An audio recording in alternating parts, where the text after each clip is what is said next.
If you're feeling anxious, you're depressed, you may be suffering with some panic attacks, you're crying for no reason, and you don't understand what's triggering it, then this video is for you. As someone that's gone through poor mental health in the past, I know just how important it is to have good mental health.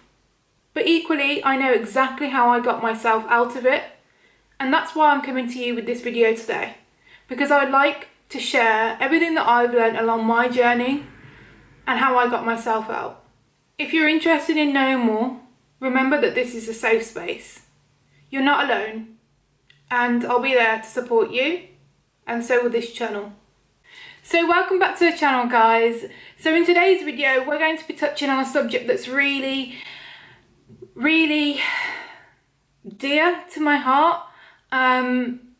Something that I've personally gone through, and I'm going to sit here and talk to you about my journey, where I am today, how I am with my mental health, what I've been through, and hopefully shed some light on how I can help you get out of your depression. So today's video is going to be broken down into 4 categories. The video chapters are linked below, so if you want to skip along to any stage of the video, then have a look below, click on the link and it will take you straight to that timestamp. So let's get started. A little bit about my journey. For a number of years I struggled massively with depression, and massively undercover. Like, if you were around me, nobody knew that I had depression.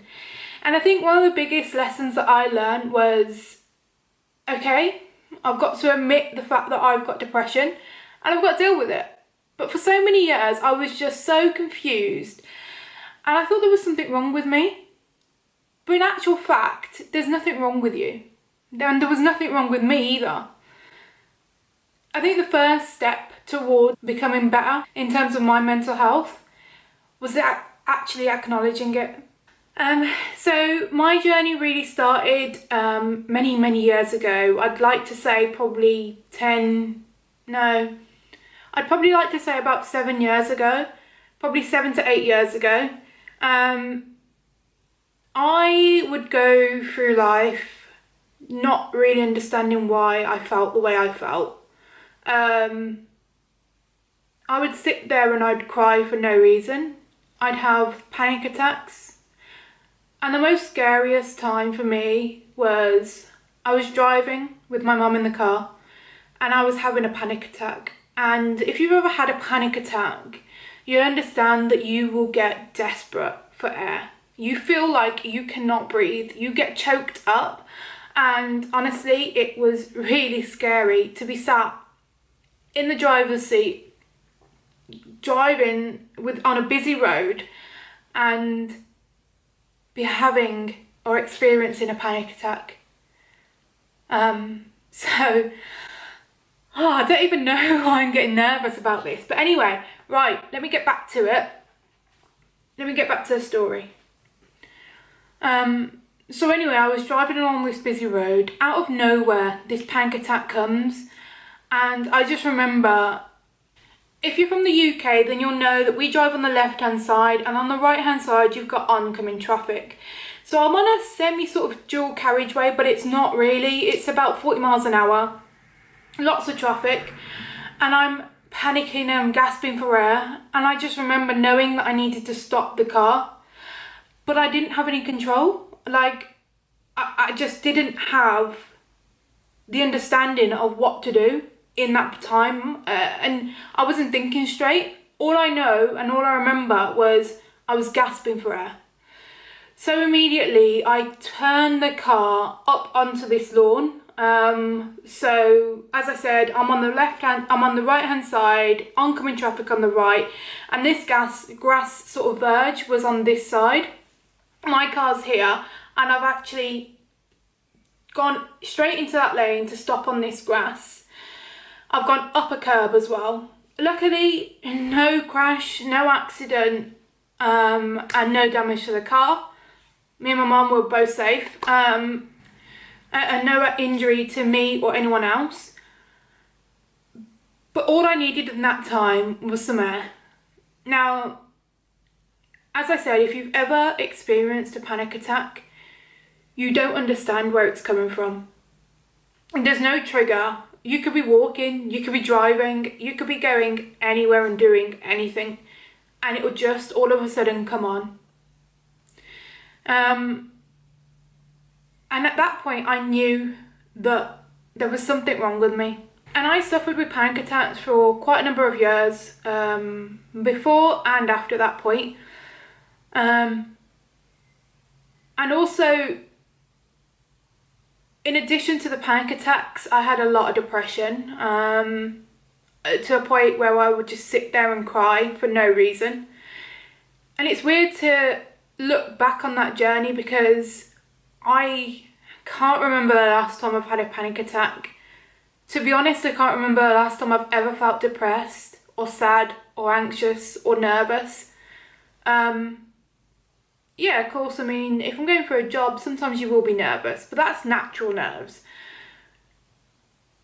But I live life now with the motto of everything's going to be alright, and everything happens for a reason. I've actually got that tattooed on me. So, believe everything happens for a reason. You can't really see it that well on camera, but I honestly go through life with that motto now, because I've learnt how to come out of it a stronger person. Alright, now that that's shared and I've talked to you a little bit about my journey, let's go on into the video, and I'll teach you a thing or two about how I got out of my state and the practical steps that you can also take in order to change and get out of your depressive state. So number one, we're going to start with acknowledgement. Now what I mean by this is you actually need to comprehend and understand fully what you've got. You need to admit that you've got depression.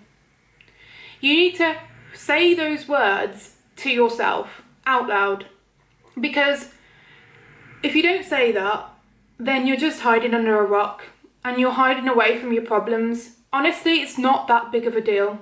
More and more people these days are struggling with their mental health, men and women alike, you know, and everyone in this world at some point has gone through depression, and it's not that much of a big deal.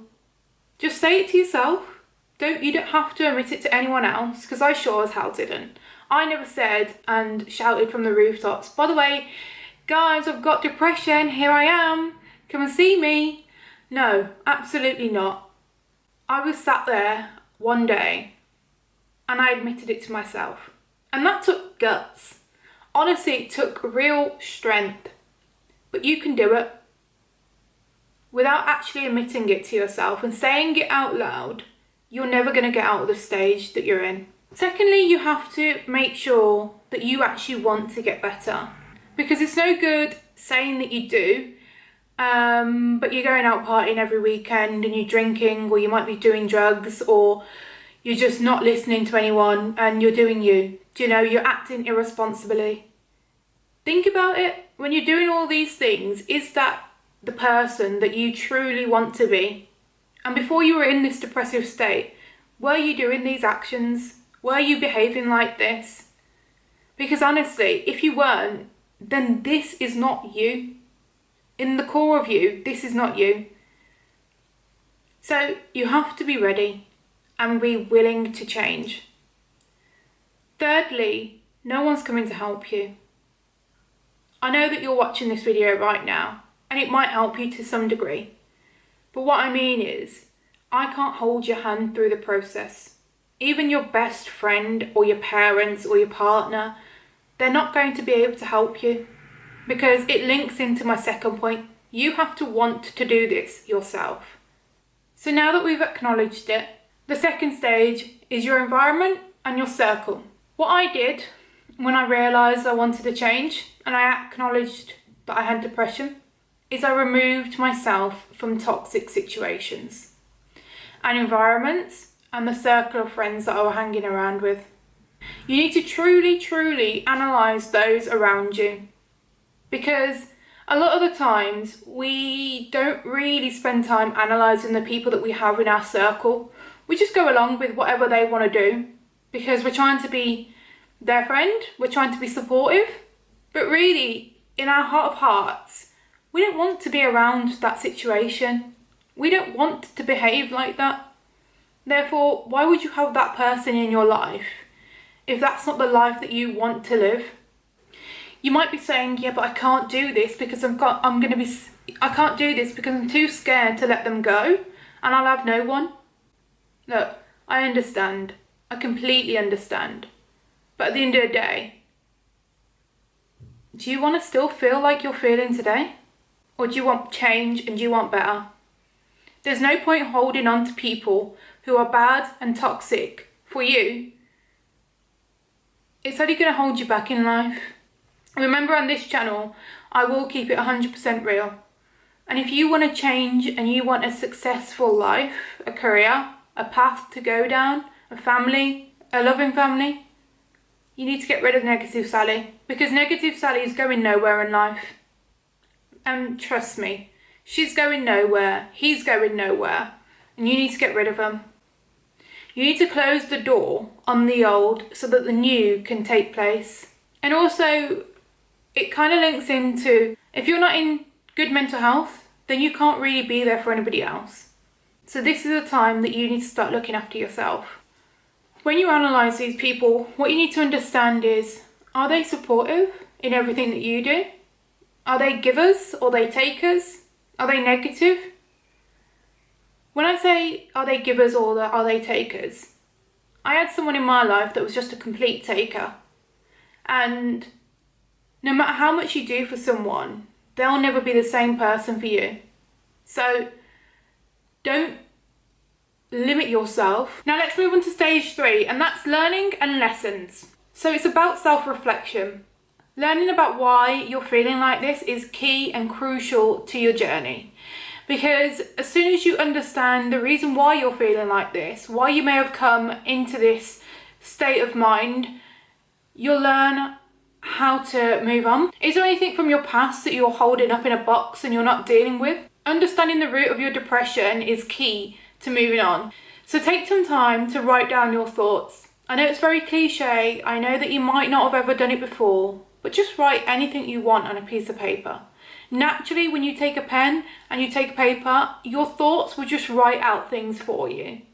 Remember, nobody else is looking at this. You can rip the paper up at the end, you can put it in the trash, you can burn it, you can do whatever you want. But please, please, write down your thoughts. This will really help pinpoint the reason why you're feeling low, depressed, and anxious. When I did this, it really opened my eyes to things that I thought I dealt with, but I clearly didn't. And it really helped me on the next stage, which moves me on to stage 4, which is curing the negativity. So we're going to start by writing a list of our negative thoughts. And for each line, we're going to write a positive. For example, you might think, I'm not good enough. Turn it into, I'm worthy and I'm capable of everything I set my mind to. Remember, the goal here is to reframe those negative thoughts from Negative Sally over the road and turn it into positive. This exercise is really powerful and it really helps you understand that everything can be turned into a positive. What we really need to do is take a lesson on everything we've been through in life, and by writing things down in a negative sense and turning it into a positive thought helps us also learn from the mistake. It might be that you've made no mistakes, it might be that you've made 100, but if you don't know how to deal with it and learn from it and move forward, then it's always going to be in this box and it's always going to eat you up inside. So write those thoughts down, turn them into positives, and it will really help you along the way. And that brings me to the end of the video, and there you have it. That's 4 steps on how to clear and get away from depression. And I'm just going to end on how I feel now and how my journey has been. So essentially, I am living my best life. Like, I don't have negative thoughts. I never take anything to heart. I just also want to leave you with something. Depression is a long journey, and you have to allow yourself that time to, heal, recover, but also move on and become a stronger person. If I look back at my journey, I'm a completely different person. The way that I react and think about things now is completely different to the person that I was all those years ago, 7, 8 years ago. And anything that happens to me now, I never think about the negative in it. I always think positively. I don't let things eat me up inside anymore. I don't hold grudges. If people want to act in a rude manner, or if they want to say something bad about me, like my nose is big, or I'm ugly, or I look like a man, it doesn't bother me. Whereas the Jazz, all those years ago, it would have eaten her up inside.